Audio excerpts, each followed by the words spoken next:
Now is your time to What's going on, everybody? Welcome back to the 13th floor where the furniture isn't always the best, but the views are amazing. It's amazing. That's amazing. Can I get a from Deacon Rubra? Mm-hmm. Hey, can the congregation say please for the people?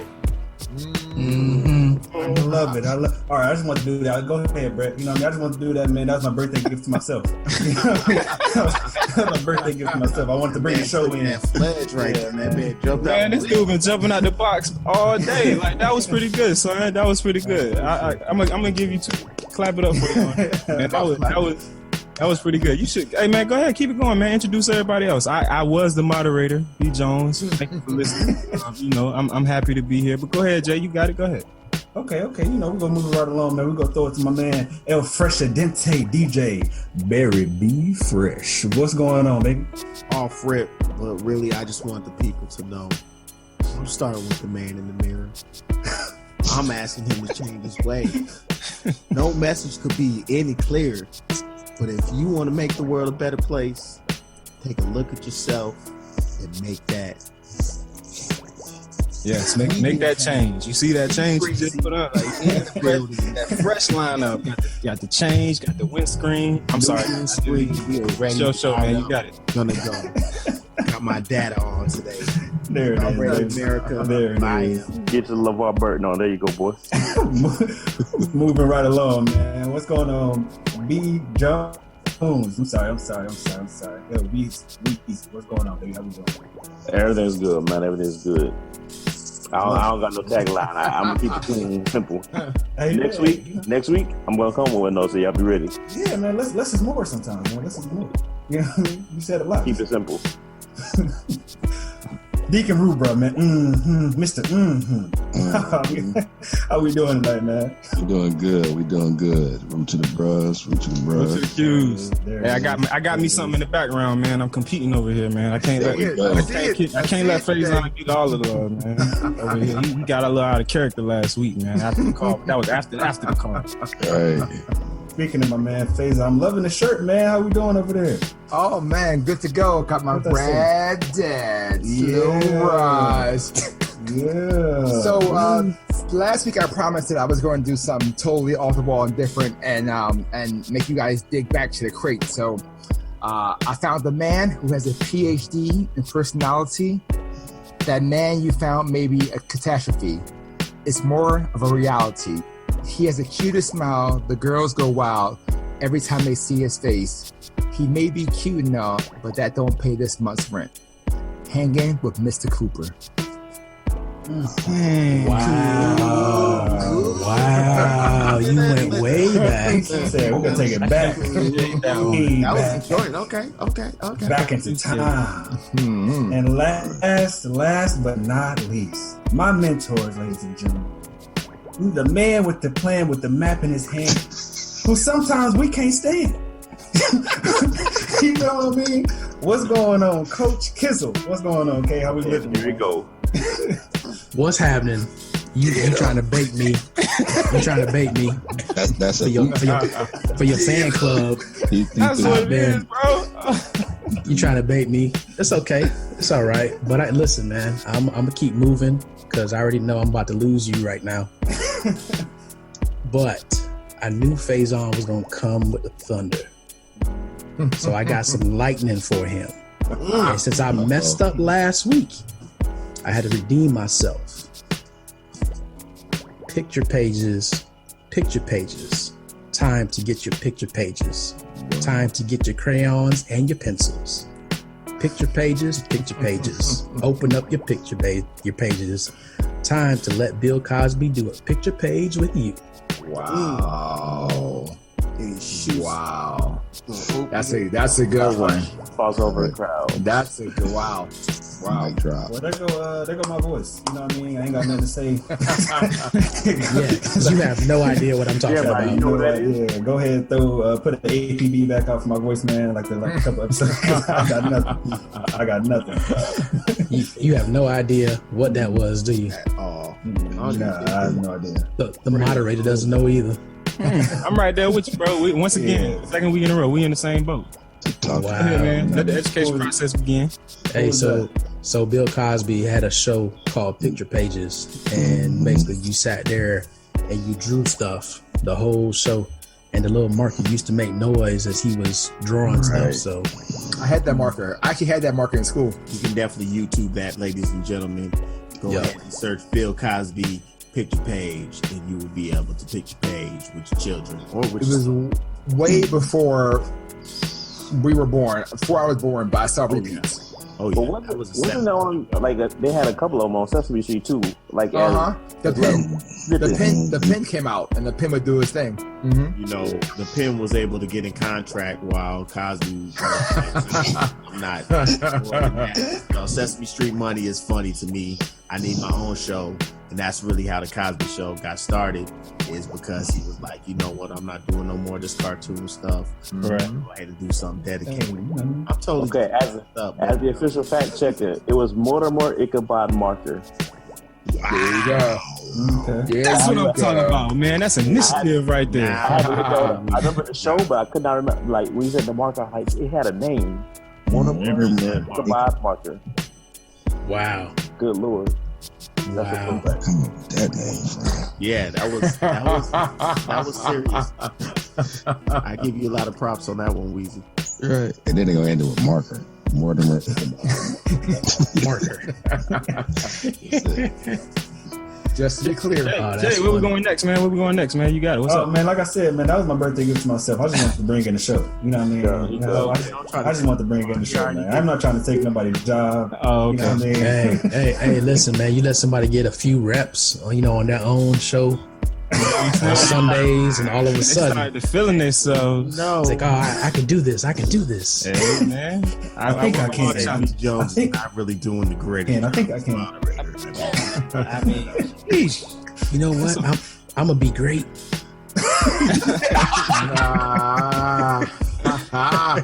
Jay, we still on you, man. So look, you celebrated the birthday last weekend. You went skydiving, man.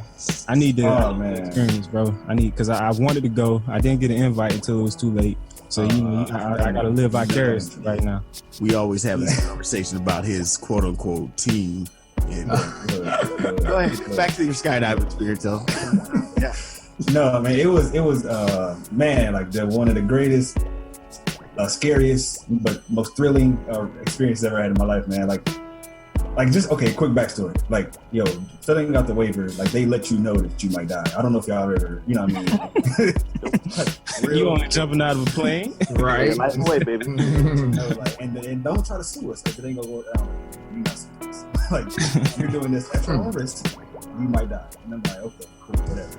And I saw one of the instructors come out on crutches with like a knee brace on, like a torn meniscus, freaking torn ACL. The lady checking me in, she told me like, this happened just went down last week. Like literally, this is like the week before I came. Like I went on Sunday, so this happened like the weekend before I got there. And then she was like, but it's a great experience. You're gonna have a lot of fun. I'm like, but my man, like he been doing this for years. I had a lot of fun, as you can see. there it is. Yeah, man, it was great though. It was great. Just real quick, like right at the door, it's a scary moment, right before you jump, like right before you leave the airplane or whatever, however you have to do. Like that's the scariest moment. But once you do it, there's no fear. You know what I mean? There's no doubt. There's no worry. It's just appreciate. For what? What else are you doing? What you gonna fear now? But see, the thing about the skydiving is though, because you was on Buddy back, right? No. Your front. No, He was on your back. He's in the front. Either Buddy's way, on you his don't back. have no control over when you get out the plane, right? No, she at all. was, Exactly. This was a girl. It was a girl, and she was the one that was pretty much. All you have to do is just kind of like fall. Yeah. Right. You know what I mean? That's pretty much. That was a handsome girl. Oh, I'm sorry. With the gear on, you can't really tell. All right. I'm sorry. Put myself back in place. But yeah, man. No tee up and everything. Is that a flashlight? Moving right along. Well, yeah, man, I'm glad you enjoyed your birthday. Got to experience that. Hopefully, one of these days I'll be able to get up there in the air with you. Oh yeah, I'm going back. I'm trying to get a group. So, I'm telling y'all. Oh, you trying to get a group now? I'm telling y'all. We Groupon rates we might need be. to go. We need to pledge together, man. So we were supposed to do it this year. We were supposed to do it this year. We didn't do it. What happened, Coach? And then after it was a very Man, so we got some housekeeping stuff to get into this week, man. For all the listeners, man, we had a great show last week. We got into the, Colin Kaepernick, the Michael Vick situation or whatever. And to my surprise, it was crazy. Carol was like the oracle last week when he's talking about, how Vick stepped on the neck of Colin Kaepernick to get a job. And turns out, he's a coaching intern right now with the Kansas City Chiefs. So that's pretty crazy, Carol. How'd you know? Hey man, look, I'm telling you, I know an audition when I see it, man. Andy Reid. Hey, so what position is he coaching? Quarterback. Mm-hmm. I don't know if they have no. Alex Smith can't do any of that. He's not. I read the article. He ain't going nowhere near Alex Smith. They got a young dude that's behind Alex Smith that might be kind of mobile, I think. So I think he's trying to get him. And plus, he's been in Andy Reid's system for, I guess, the last few years he was in the league. So he knows. He teaches players. He has the respect of the locker room, I guess. So he's a football player. Patrick Mahomes, just a young kid out of Texas. Way to see it, Kay. Way to see it. Right. So, other thing, man. So we got into great discussion, and then Carol once again brought up a great point about PETA and how there's not really any other organizations that are feared on that level. And we talked about the Panthers. We talked about the Nation of Islam. I wanted to throw out Black Lives Matter, but the conversation got so good and we kind of moved pretty fast past it. I couldn't get them in there, but that is that organization that I think is inspiring a lot of that fear into the government, into the anti, groups that have sprung up against them. And it's basically for that same reason, the way PETA is kind of set up and organized, how they are very disruptive and in your face with certain things. Black Lives Matter movement, the culture of that organization, that's what I want. The organization, I think, is set up to be that, to spark that fear in the government. So we definitely want to make sure we shout them out and give them their just due. Go ahead. I was going to talk about sponsorship, but I don't know if they have any money. No, man, they organization, man, they try to get money. Grassroots. Exactly. Last thing, man, with the communities aspect of the podcast. So we threw out there, that we don't have a lot of Black communities, which isn't necessarily true.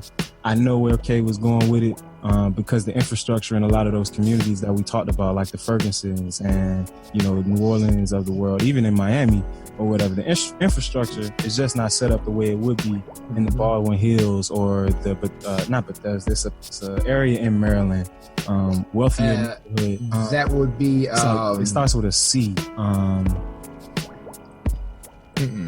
Not PG County, but it's another. Yeah, I'm thinking PG County, but yeah. Okay. But PG County is one of them as well, and these are all affluent neighborhoods and affluent communities within the affluent Black communities. So they afford themselves a little bit more protection in that right when it comes to like police brutality or the educational system. However, so I have a question. But do they have their own police force? I mean, it's the community's police force or the city's police force. So do they have their own fire department? It's the city fire department. Right. When I said Black community, I mean a Black community where you have a police department, you have a fire department, you also have like the infrastructure as far as schools and whatnot. You're right. That's what I mean by a Black community. So I was specifically talking about the original definition of a community. We have neighborhoods, not communities.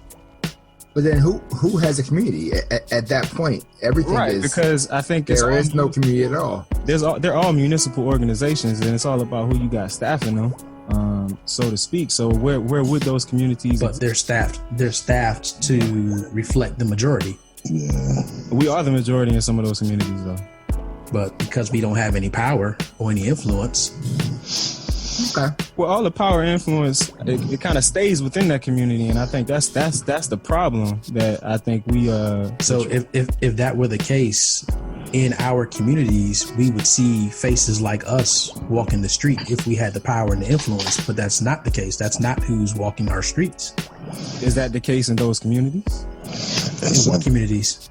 PG County, the Baldwin they had a Jonesboroughs of the world in Atlanta's or whatever. PG County had a pretty heavy, or I would say majority black office squad or fire department, depending on what part you were in.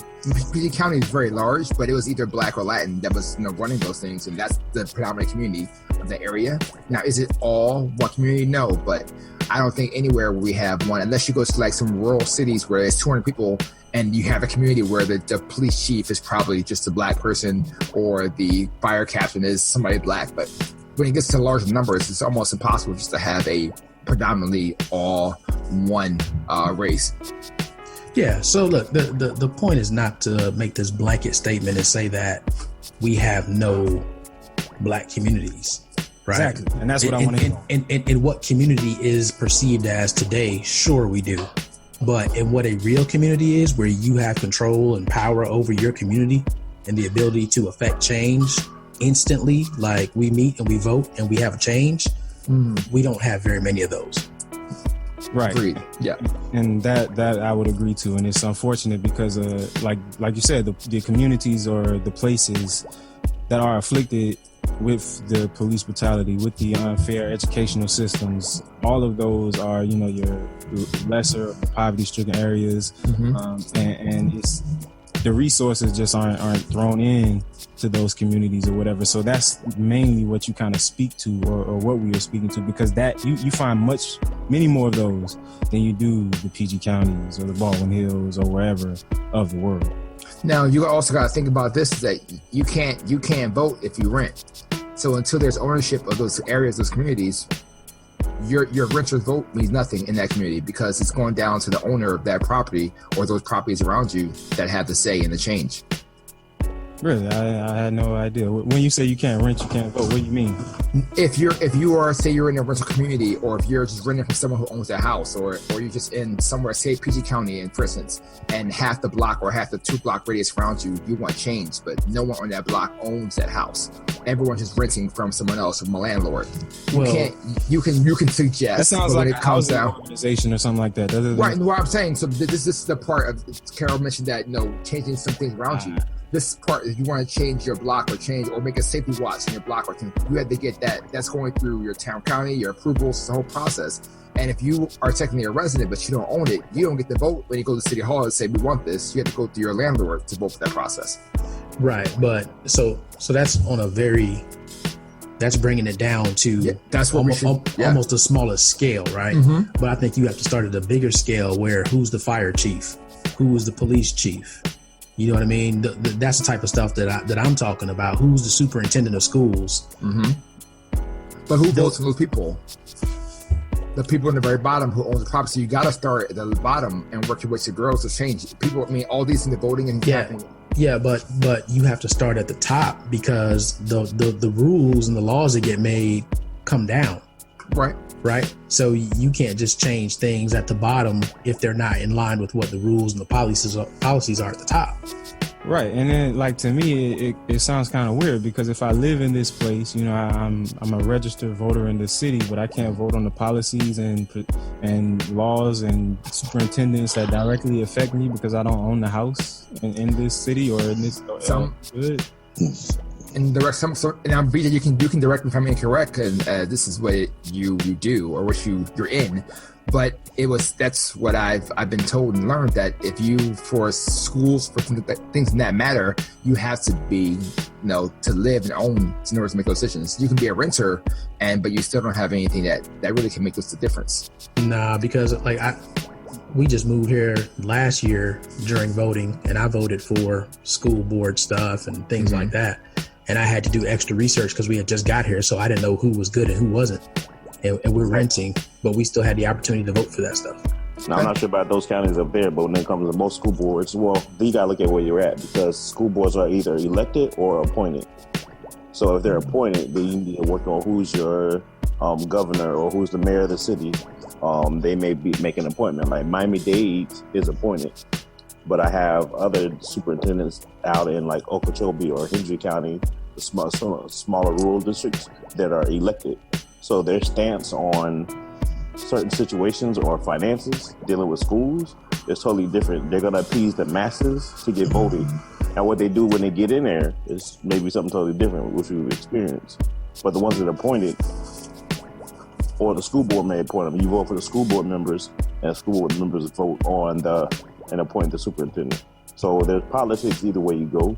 But as far as somebody moving somewhere or not, those counties, I got to do some research on.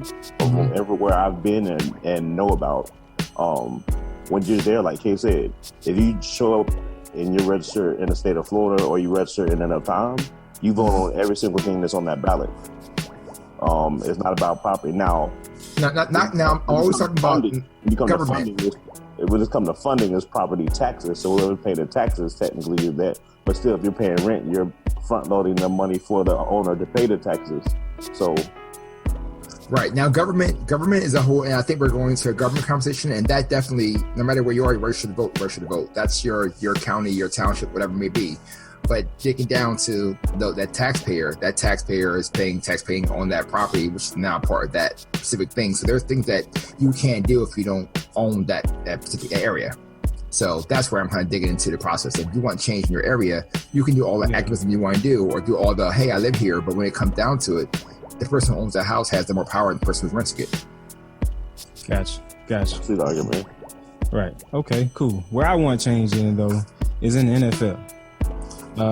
So we got another guy that jump out here to speak on the Colin Kaepernick situation, and Ray Lewis.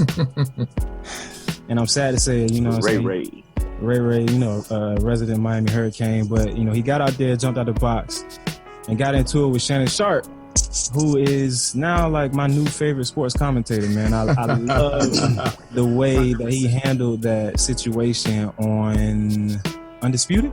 Is the show? Yeah, Undisputed. Love the way he handled that situation, man. And then Ray Lewis came out with an article saying that all Kaepernick needs to do is worry about getting back on the field. He just needs to worry about playing football. That's it. He needs to tiptoe around all of his social, social activism. Social activism. That's the word. Yeah. He needs to tiptoe around all his social activism. He doesn't need to be loud about anything. If that's what he wants to do off the field, he needs to be quiet about it. But as far as him playing football, he needs to get back on the field and just let all of that stuff play out outside of football without any distraction to the rest of the world. All he needs to be worried about is playing football. And it's like, this is really bothering me because like now I'm starting to think, okay, maybe it's a generational thing because Ray Lewis is much older. He had a different fight or whatever. And, you know, maybe he's coming from a place where football was his way out. Once again, you got another dude that all they know is football all their life. And Ray's been through some things in his lifetime. I've heard him speak about it in different, public speaking engagements or whatever. But still, like, you once again saying that you support this man's activism, but the football field is a sacred place. The owners don't have anything to do with what's going on outside in the regular world. They're not directly affected by any of this stuff. And they don't have anything to do with it. All Colin Kaepernick need to do is play football and not bring any of that onto the football field because that's a sacred space. That's a special place. And BJ, you had a great point the other week, man. Bought and sold. That's all I got from everything he said on that show. I didn't hear the interview. When you guys started talking about it earlier, the first time I really started looking at it. But from your description, what you just told is the same old, just be quiet, do what you need to do, get by, and they won't bother you. That's the same mentality that left people dead in the streets, left people in low places in their careers, left people just in the shadows for years. And if everybody had that mentality, a lot of things would be different right here. There's no need to go into details about it.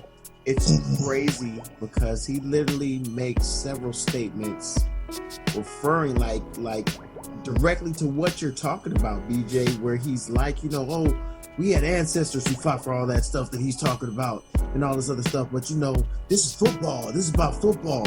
And it's like, and how many years have you been? It's about how many years? Like, it blows. You've had equality, segregation. That's something else. But okay, so how many years have you been?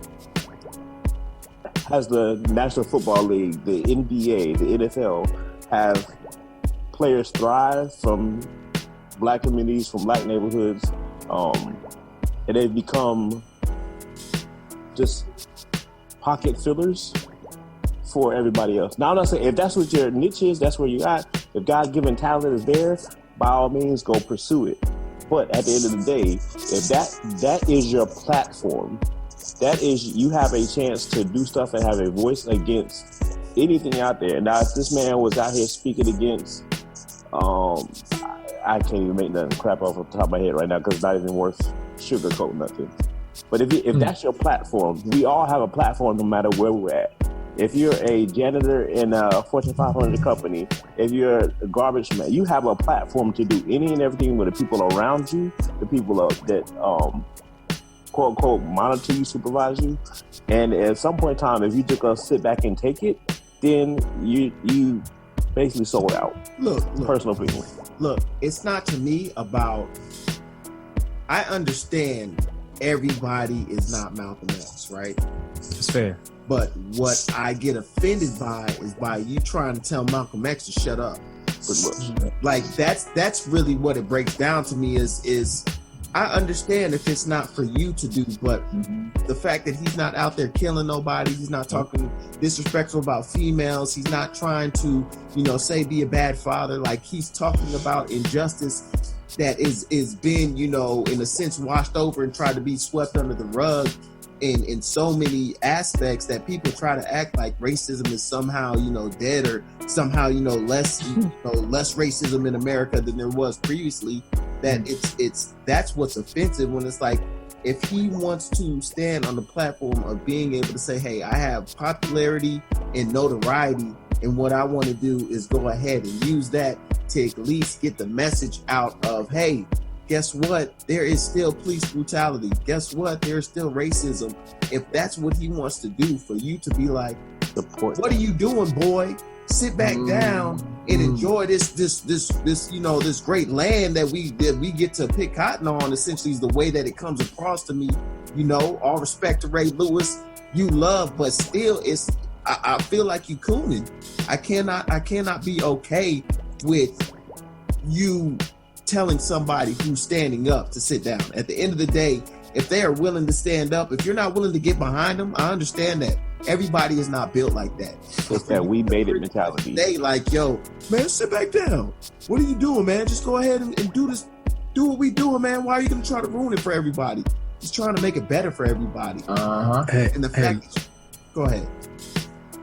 We're talking about the NFL, but this is so much bigger than the NFL. This exists in government. This exists in across the board in life. Across the board.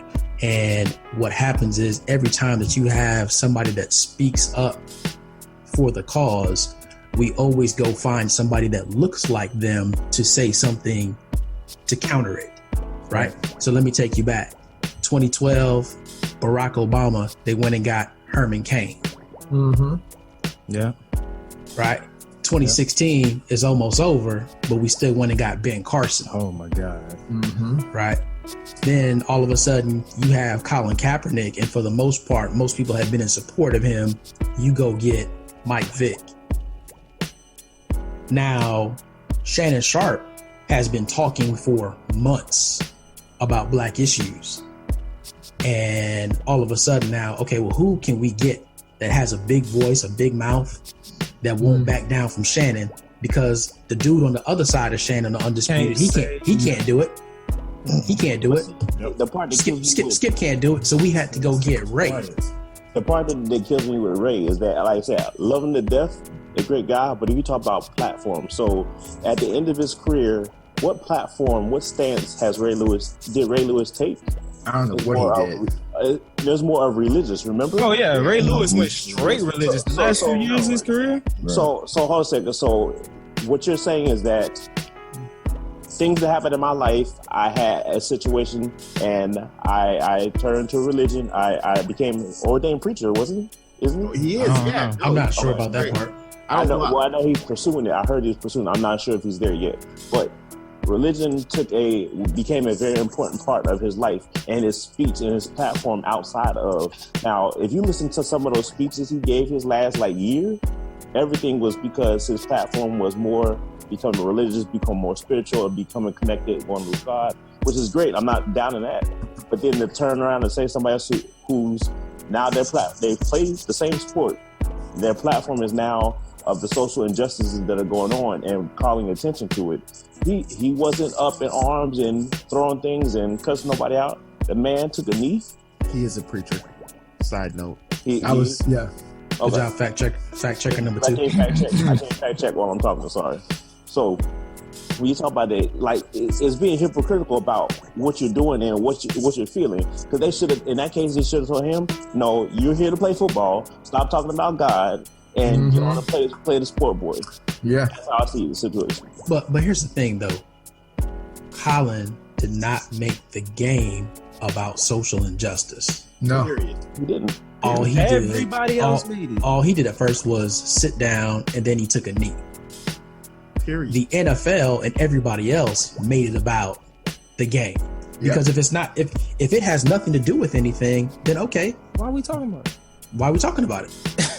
Let the man do his silent protest, and he gets on the field. He's playing ball. He's not in the huddle. He's not like, "Hey guys, what about this social injustice?" Yeah, exactly. I think exactly. And the funny thing too about Colin Kaepernick's situation is, I get so mind blown when so many military people will get so offended by it as well. When he's explained several times, it is not about the military at all. Right. And I love and appreciate the service that you have done. It's not about that. It's about, the foundation of our country saying we're all created equal, and we are not.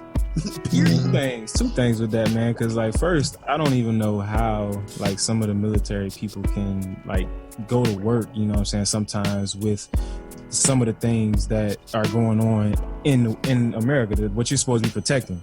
So I don't even understand how they do it. And I was almost in the military myself. There are those that they have issues, and there are some that did speak up for him. Right. To say that, hey, they fully support him. So it's not all of them. Right. He does have support. But I want you guys to see what's happening. And that is that here is a voice that people may line up behind. So we have to silence that voice. Exactly. And it's the same thing. You mentioned Black Lives Matter. They're scared of young people right now. That's why we have a quote unquote millennial problem. Because young folks are willing to, they're going to organize. Yeah. And they have to means to do it via social media. And because the world is so much smaller now, they have to keep them suppressed. So they're working at it from every angle, on a social level, in a corporate level. You name it, it's there.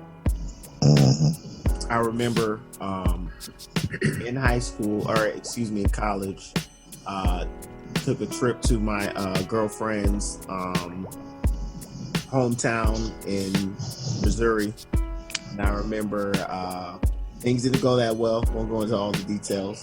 But I remember coming back, my dad told me that her father called him and was pretty much down on him, what's wrong with your son? My dad's like, what do you mean? He's like, he won't just listen to me. If I tell him something, he's fact checking and trying to make sure I'm right and all this other stuff. He won't just do what I tell him.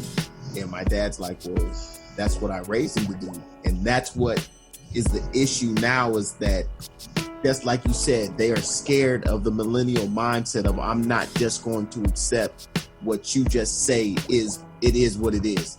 Hold on, I want to, are you sure that is what it is? And that's what scares them. What do you mean? For all this time we've been we've been on the thought process of, if you tell me the story is that this is what needs to happen, I'm trusting that story that you brought to me from the East Coast, that's fact and that's factual. I'm just going to take it for what it is, instead of holding down and being like, oh, well, hold on. Wait a minute, we could do this a different way. You know what, there is a better way to do this. Or you know what, it isn't fair that this is going on. And that blows a lot of people's minds. And it is scary, but it's something that needs to be more accepted, especially with the fact that there's so much information that's accessible to everybody. I think what it is the fear of the real minority. I mean, you figure you got unification that's happening all across the world, and most of the people that are unifying are people of varying colors. I won't even go as far to say they're all, black or they're all Latino. It's varying colors, and when you get to your point, more information, people are starting to check the history, people are starting to check the facts, people are starting to see through the things that previously were pulled over by eye. You say, okay, you told me to vote for so-and-so, that's who I'm going to vote for. And now people are like, well, why should I vote for you? And you got 18 to 19 to 20-year-old, white kid from wherever that's asking questions of another senator or elected official about why should I vote for you, and not just assuming that because we have the same race, we have the same background, like I automatically come vote. So, and that's the beautiful thing about this generation, about this whole era. You know what I'm saying? You have a lot of young people, cross cultures. A lot of us are not taking just what somebody is giving you anymore. Doing the research. We got a lot of other voices out there besides Colin Kaepernick. And Colin, we support you on the 13th floor all day, every day. But we got a lot of voices out there that are helping push that agenda, push that education, push that growth and that development. So that's one of the beautiful things about this era and this generation. Not just taking what somebody hands you. We out here doing the work, taking the time, educating ourselves, so we making informed decisions, not just doing what somebody tell you to do. You gonna jump in, Jay? Yeah, no, I was gonna say, basically piggyback off what Mike was saying. I think that's the difference now. It's like people are asking why.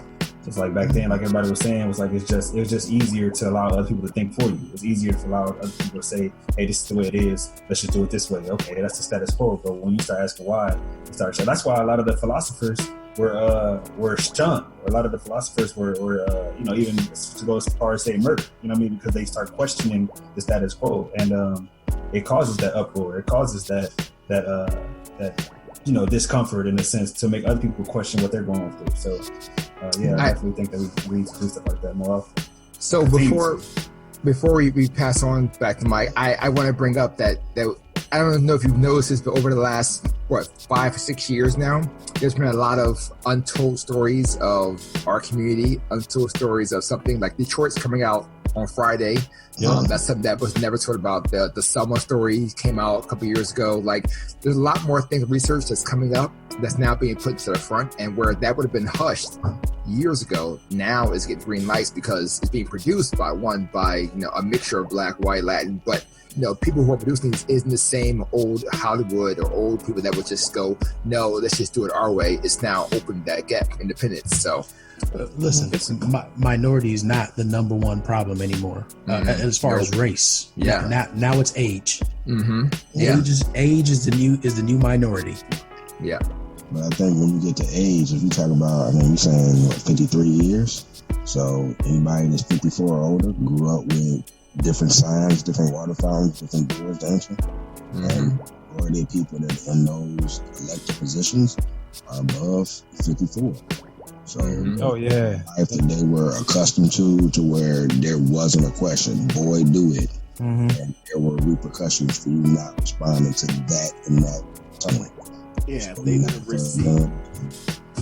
They knew something. Yep, like, they got you ready to fight real, now? Yeah, who got really turned up and got really turned out on some trying to go against the grain or trying to be that voice that they either died or they have some type of severe scar or they have some real memory of really being pushed to the limits of, wow, there's nothing I can do at all, and I'm either lucky I didn't get killed, or RIP them right now that it's that break. All right, you brought up Go ahead, man. No, I was gonna say, man, I'm tired of talking about it. I'm not black. I'm 52. All right, you brought up a good point, man. They got another show coming out. I think it's an alt history called Black America. I think Will Packard doing it on Amazon. He's working on that. I hadn't seen the new Roots either. I know that's supposed to have been done, or it already came out. Or yeah, it came out. It came out. Huh? You watch Underground? No, but I heard it's amazing. I heard they canceled it. They canceled the series. Yeah. Shout out to our alum, Aisha Hines. Yeah, she played Harriet Tubman in that show. Oh yeah, man. Dang, that's crazy. They canceled it. Too much information. See, they're trying to silence the voice, man. The network didn't want to keep carrying it, right, or something like that. Yeah, they're trying to find it on one of the social Netflix or Amazon or Hulu. They're trying to get somebody to pick it up. Somebody will pick it up. Amazon or Netflix. On eccentric soon. TV One. Make sure that. Let's make that happen. TV One. Easy. Hey, so moving right along. Faison, before we get into your UCF story. I got a question for the group, man. It kind of ties to finances, but I want y'all's opinion on it, see what y'all would do in this situation. So you got two options, right? You can take $2 million right now, cash in hand, or you can get an annuity payment. You get an annual payment or a monthly payment, whatever, but you will get the equivalent of, what is it, $16,000 a month? I think it's $192,000 a year for the rest of your life, the rest of your natural life. So you can get a lump sum, $2 million right now, or the rest of your natural life, you get that $192K a year. What would you do? It's my money, and I want it now. No. I'm calling JG Wentworth. Going to JG Wentworth. So we got two for I want it now. I'm taking the 192 a year. No, I'm about to say, hold on. No, I'm taking the 192. Yeah, I'm taking the 192. I'm taking the 192. Okay, so. Okay, go ahead. Because I got definitely taking 192 for life. There's something that we can talk about. Yeah, that's only 10 years. But I'm still kicking.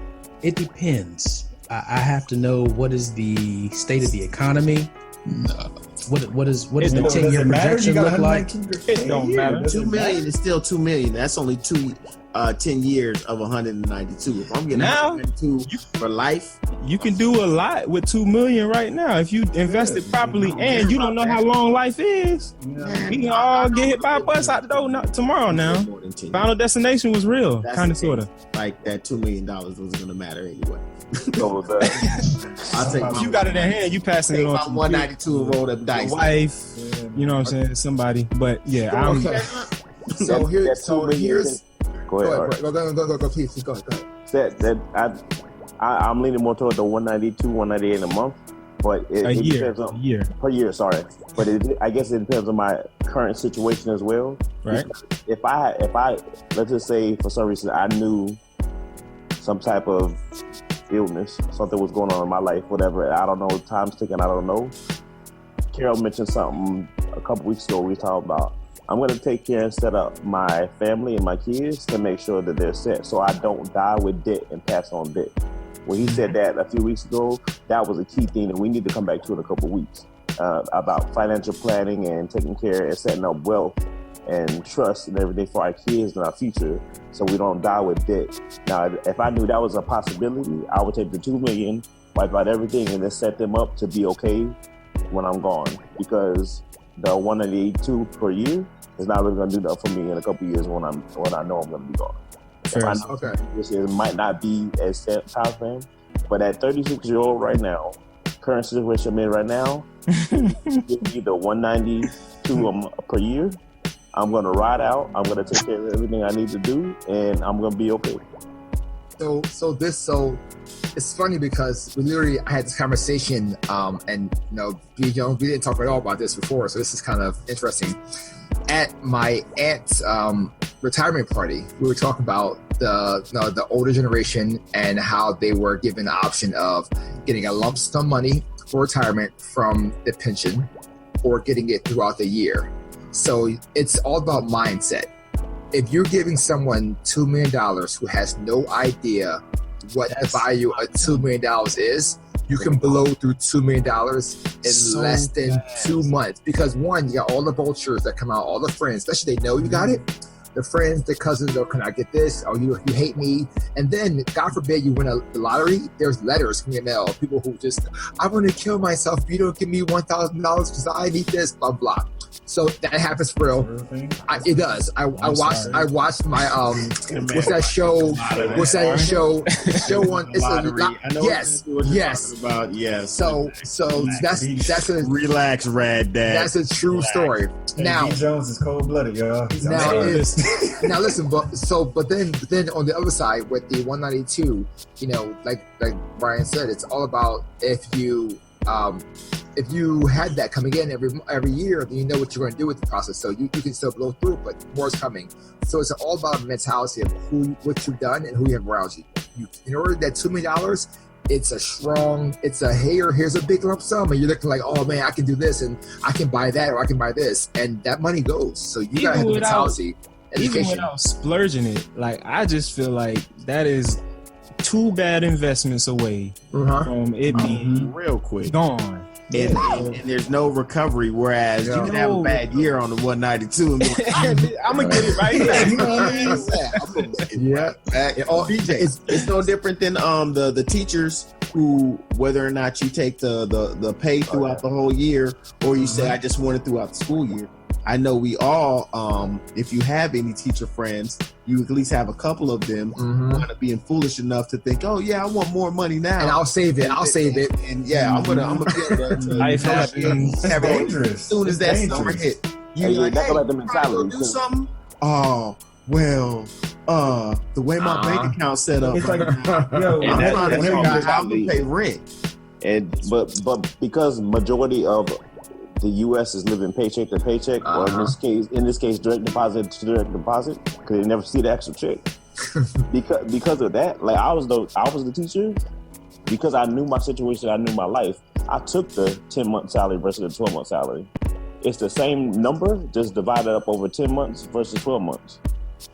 So really, depending on your lifestyle and how you live and can take care of things, whether you got kids, the bills you have, You get 2 months of no pay. Financial education is the key word here. Hey, BJ, let me tell you something right quick. You are the exception and not the rule. You are the You're exception. able to budget that 10 months worth of salary through 12 months. But for me, it wasn't budget because I always kept 2 or 3 jobs. Oh, And these teachers, y'all know me. BJ. I knew what I was going to do during that time. Recovery. There is somebody listening to this, a teacher listening to this podcast right now, 12 months. eating ramen noodles. I can't wait till school start back. Denitra, call us. Right, exactly. Leave a comment, Nitra. So this is funny though, because I kind of want to segue into this is cool because thinking about the UCF kicker, and his name is Donald De Gea. I'm probably saying it incorrectly. It's H-A-Y-A. It's the last 4. I would say Hey.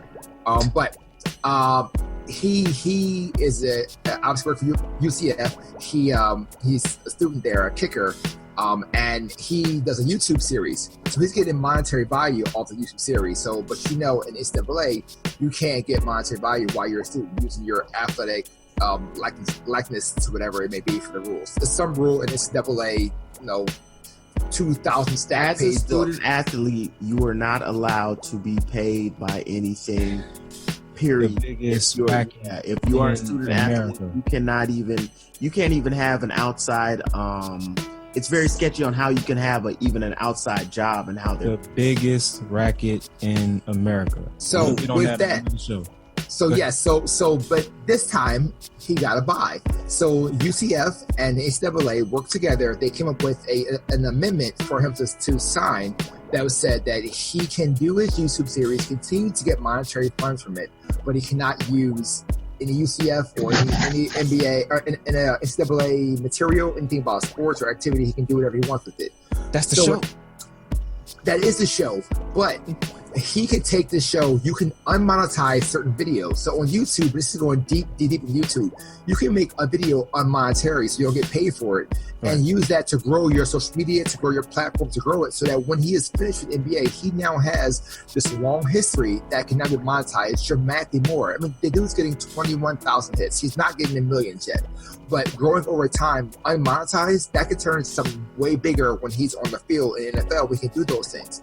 But he didn't think about the long-term goal and the long-term process. It was, I need the money now. But you're getting really a free ride in college. You already got a free ride. Care of.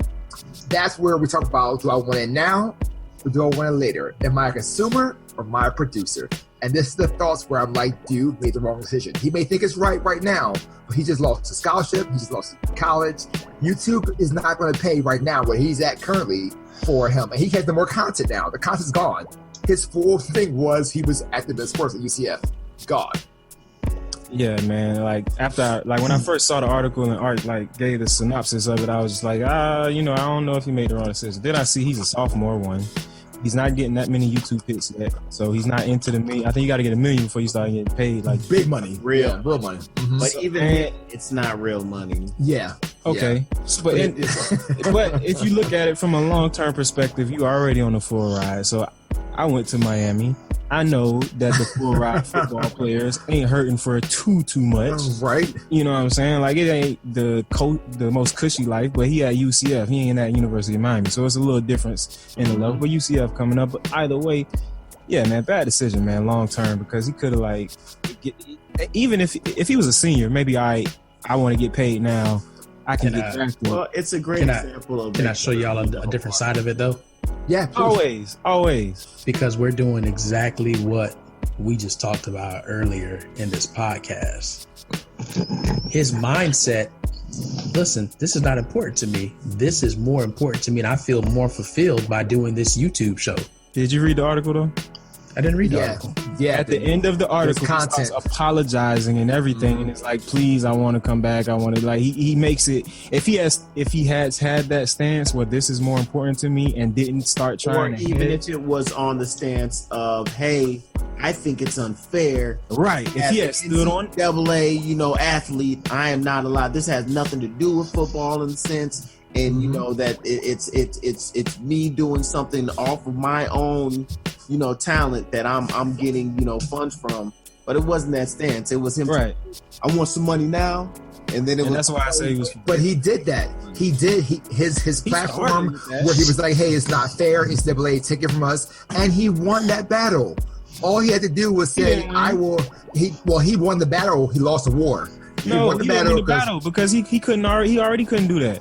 You already can't be. I almost got in trouble for when I was running track at UM because I was doing videos and I would come home to Petersburg with my UM stuff on.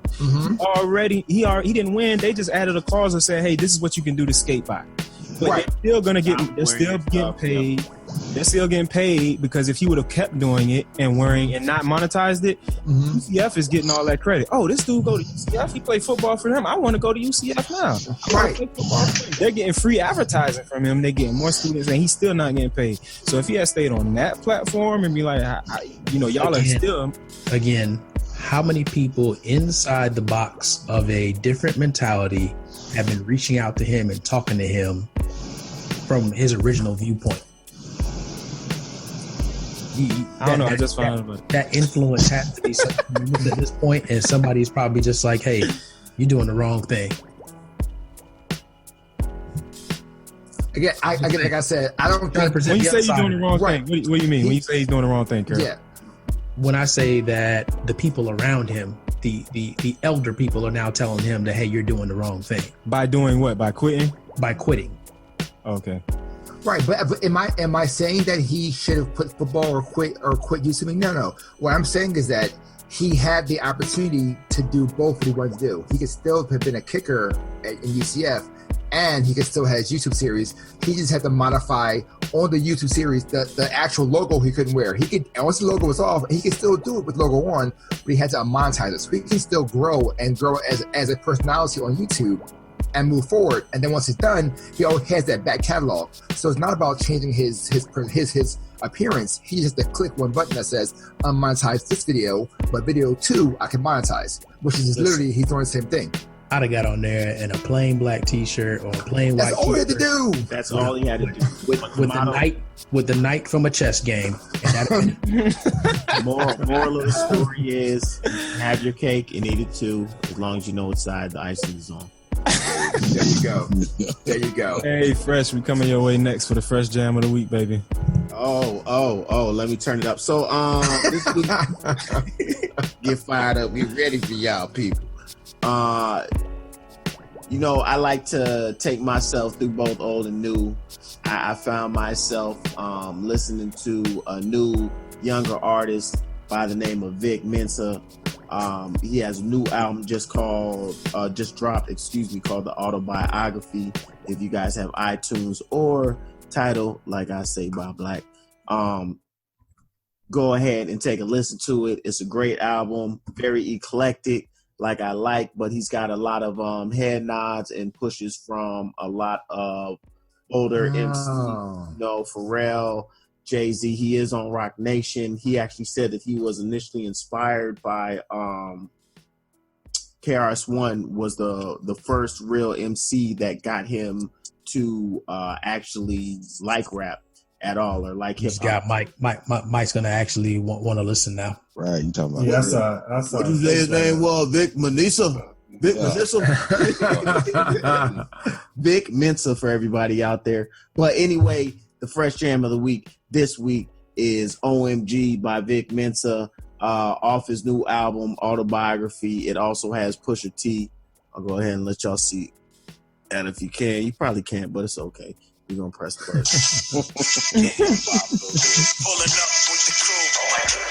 Must have done same with the roof. Sitting looking stupid on the stoop. I would take notes if I were you. This was designed with the stars, the square and the cross, so we know true north. Smiling with 50 carats in my jaw. The law is a shame, crime, love crime. It's a shame they let us jump out of Bentleys with dirty vans. Hit the stage for 15 minutes, get 30 bands. Twist bank, counting clean money with dirty hands. With some hood, this is ready to bang with the clan. Since I came in, it made my name a name brand. French kissing bitches in Paris, clubbing like a cave. Mike D over there bobbing his head. Right. Carol over there tasting it, you know what I'm saying, swishing it around his mouth right now. He said some deep things in those first lyrics. Right. Hey, the young guns out here, man. You know, I heard of Vic Mensa. There is some good stuff. Stars, cross. Right. And he got the Mensa in there. I definitely encourage you guys to check out that album because even more than just that one song are actually pretty hot. He's got I listened to the whole thing this morning on my workout and was very impressed, especially for him being of that millennial younger generation. He actually had a lot to say and a lot of, like I said, diversity and variety in the album. It wasn't all just trap music or just, you know, like really strong hip hop. He was singing and doing a lot of different things that I was very impressed by. So make sure to go check that. OMG is the Fresh Jam of the Week. Go ahead and listen. It's out there. I'm gonna stop calling them millennials. I'm gonna call them the enlightened ones. I like it. I like it. Yeah. We're gonna keep it on UK. Let's get up out of here. Now. It's on you now, baby. Man, I thought I was further up in the agenda, man. Oh, man, I've been playing with the agenda all night, man. So you know, my fault. No, I do have a message for the people though. So there are some of you out there. There are a lot of you out there. Most of you out there, I'll even venture to say that you get up every day and you feel like there's something that you can do to affect change, but you're holding yourself back because you're scared of what somebody else might say. That person that's trying to tell you that, oh, we got a real good job here. If you just keep your head down and keep working hard, you'll get your annual raise and we got a good thing. Don't mess it up. Mess it up. Because that thing that you have, it's like an instrument, and the music that you're holding back, the music is not for you. The music is for the listeners. It's for the people that are going to hear the message or that are going to be impacted by that action that you take. So stop looking for validation from other people. You go out there and do what it is that you feel that you're holding back, and the validation will come. Don't wait for somebody to validate you. 52 is never going to validate you. Amen. And let the church say, There it is, ladies and gentlemen. Remember, Lord. you can catch us on Apple iTunes, Podcast, Google Play, SoundCloud, YouTube, Facebook, man. Check out the page. Check us out on the Fledgeology Facebook page. But that's it here on the 13th floor, ladies and gentlemen. What? I get no corner. You did get your corner, man. You got your stuff. No, that wasn't the corner. That was the corner this week. A black limo drove by. Mark wants all the airtime. Thank you again, ladies and gentlemen, for joining us here on the 13th floor, where the furniture isn't always the best, but the views are amazing. Art, don't cry, you'll get your now next time. One slow tear. Did you just hit the Indian non-recycling tier on us? DJ, wake up. That's it right there. Yeah, that's it. It's a wrap. Yeah, You man. touched my beard like 2 times. I was so